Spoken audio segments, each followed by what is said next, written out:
வாப்பா rest room போயிட்டு வரலாம் அப்படின்னாரு. என்ன மேடை நாகரிகம், ஆடா வாப்பா மேடையாது அது போயிட்டு வரலான்ற. இவருங்க பேசுறத பார்த்தா ஒண்ணுக்கு போயிட்டு டிஃபன்லாம் ஆர்டர் பண்ணும் போல அப்படின்னு.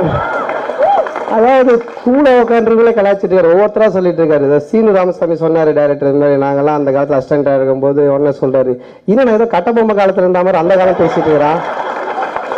என்னப்பா அவன் ஜீன்ஸ் பேண்ட்லாம் போடணும்னு அந்த காலம் இந்த காலம் சொல்லிட்டு.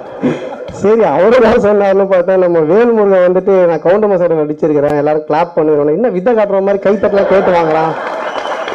என்னால பக்கத்துல உட்காரவே முடியல. அங்கிருந்து பார்த்து இங்க எவ்வளோ தலையில பொக்கை வச்சுருக்காங்க, யார் பாவம் அப்படின்றாரு. எல்லாரையும் ஏதாவது இந்த மாதிரி எல்லாரும் பேசிக்கிட்டே இருக்கும் பொழுது சுசீந்திரன் வந்து பேசினாரு. எல்லாரும் அமைதி ஆயிட்டாங்களா, இன்னும் அவன் பிடி மாசமா எல்லாரும் ஆஃப் ஆகிட்டான் அப்படின்றாரு.